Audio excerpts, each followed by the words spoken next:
ফিকি হানাফি যেটা আছে, ফিকি হানাফির বিরুদ্ধে শিয়ারাও কিতাব লিখত ফিকি হানাফির বিরুদ্ধে, ঠিক তেমনিভাবে আমাদের দেশের লামাযহাবি গয়রি মুকাল্লিদরাও ফিকি হানাফির বিরুদ্ধে মাসলা মাসাইল বলে কিতাবাদি রচনা করে। এবার আসেন ফিকি সম্পূর্ণ অস্বীকারকরণ। মতলাকানভাবে শিয়ারা যেমন ফিকি অস্বীকার করে থাকে, ঠিক একই পদ্ধতিতে কথিত আহলে হাদিসরা চার ইমামের ফিকহে অস্বীকার করে থাকে। শিয়া আর আহলে হাদিস নামদারিদের মতবাদের মাঝে পার্থক্য আর কোথায় রইল বলেন? পার্থক্যটা আর কোথায় রইল? এই জন্য আমি আমার থাম্বনেলের মধ্যে দিয়েছিলাম, এরা কি আহলে হাদিস নাকি শিয়া? চার খলিফার সমান মর্যাদার। এবার আইয়েন, শিয়াদের আকিদা হলো হজরত আলী রাদিয়াল্লাহু তাআলা আনহুর মর্যাদা হজরত আবু বকর রাদিয়াল্লাহু তাআলা আনহু, হজরত ওমর রাদিয়াল্লাহু তাআলা আনহু, হজরত ওসমান রাদিয়াল্লাহু তাআলা আনহুর সমমানের। তাই হজরত আলীকে রেখে বাকি তিনজনকে আগে খলিফা বানানো অবিচার হয়েছে। এটা হলো শিয়াদের আকিদা। দেখেন শিয়াদের আকিদার সাথে আহলে হাদিস লামাযহাবি গয়রি মুকাল্লিদ যারা আছে আমাদের দেশে, তাদের সাথে মিলে কিনা দেখেন।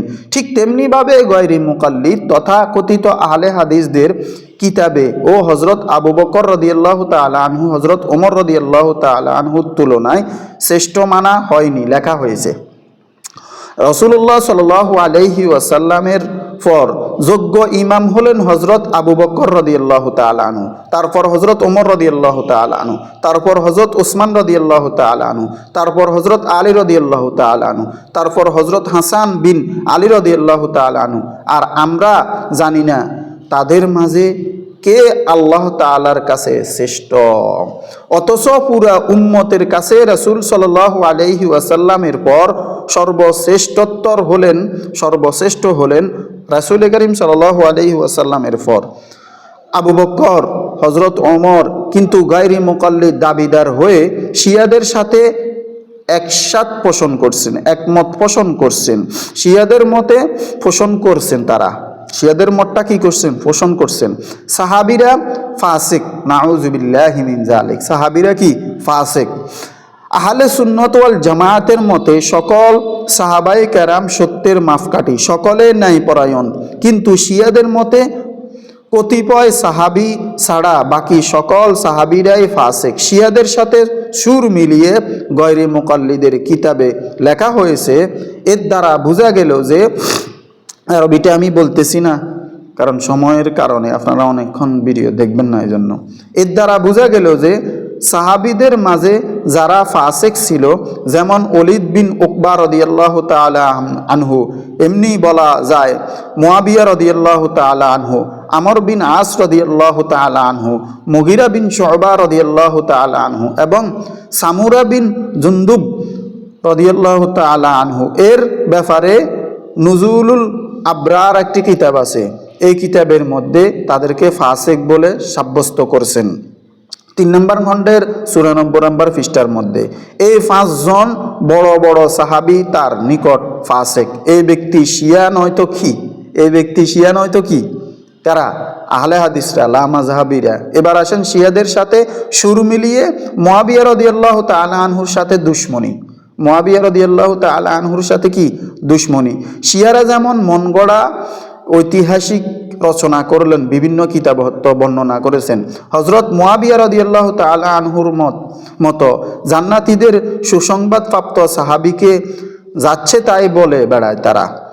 সাহাবী ঠিক তাদের সাথে সুর মিলিয়ে গায়রি মুকাল্লিদ ওয়াহিদুজ্জামান, গায়রি মুকাল্লিদ লামাযহাবী আহলে হাদিস এর একজনের বড় হুজুরের নাম হলো ওয়াহিদুজ্জামান সাহেব। তার রচিত বুখারীর অনুবাদ গ্রন্থ তাইসিরুল বারীর একাধিক স্থানে যে তিনি লিখেছেন, যে কত নাম্বার খণ্ড? 5 নম্বর খণ্ডের 90 নম্বর পৃষ্ঠার মধ্যে লিখেছেন যে আদব আমাদের বাধা দেয়। খেয়াল করেন, আহারে, মুয়াবিয়া রাদিয়াল্লাহু তাআলা আনহুর মতো ব্যক্তির নামে এত বড় মিথ্যাচার বলতেছে।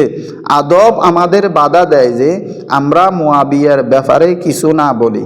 কিন্তু সত্য কথা হলো, দেখেন, সত্য কথা হলো তার মনে রাসূল সাল্লাল্লাহু আলাইহি ওয়াসাল্লাম আহলে বাইতের প্রতি কোনো প্রকার মহব্বত ও ভালোবাসা ছিল না। তার পিতা আবু সুফিয়ান সারা জীবন রাসূলুল্লাহ সাল্লাল্লাহু আলাইহি ওয়াসাল্লামের সাথে যুদ্ধ করছে, আর তিনি নিজে হযরত আলী রাদিয়াল্লাহু তাআলা আনহুর সাথে লড়াই করছেন।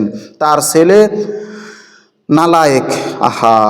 ছেলে নালায়েক ইয়াজিদের নোংরামিতা গজব ডেকে এনেছে। সেই আমিরুল মুমিনিন ইমাম হুসাইন আলাইহিস সালাতু ওয়াস সালামের সাথে অধিকাংশ আহলে বাইতের উপর বড়ই জুলুম এবং নিষ্ঠুরতার সাথে তাকে শহীদ করে দিয়েছেন। এগুলা কি সব কি সত্য?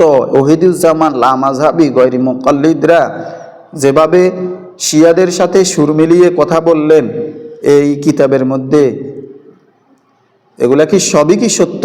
নাউযুবিল্লাহি মিন যালিক। কত নাম্বার পৃষ্ঠার?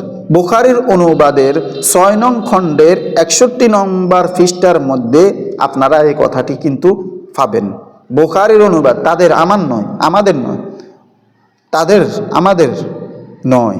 ওই কিতাবটা আপনারা সংগ্রহ করতে পারেন, ওই আমি দিয়ে দিব আমার ভিডিওর নিচে। এবার আসেন, সুফিয়ান জীবনবন রাসূলুল্লাহ সাল্লাল্লাহু আলাইহি ওয়াসাল্লামের সাথে লড়াই করছেন, আর তার ছেলে মুয়াবিয়া বিন আবি সুফিয়ান হযরত আলী রাদিয়াল্লাহু তাআলা আনহুর মতো বরহক খলিফার সাথে যুদ্ধ করছে, হাজারো মুসলমানদের খুন করছে। কিয়ামত পর্যন্তর জন্য ইসলামের মাঝে যে দুর্বলতা এসেছে এটি তারই অর্থাৎ হযরত মুয়াবিয়া রাদিয়াল্লাহু তাআলা আনহু। যেরকম শিয়ারা যেরকম হযরত মুয়াবিয়া রাদিয়াল্লাহু তাআলা আনহুকে গালিগালাজ করে, এক দৃষ্টিতে উপরে দিয়ে এক মহব্বত দেখায়, ভিতরে তো কিন্তু গালিগালাজ করে, ঠিক তেমনিভাবে আহলে হাদিসরাও এমন করে। এই হযরত মুয়াবিয়া রাদিয়াল্লাহু তাআলা আনহুকে কি করে? গালিগালাজ করে।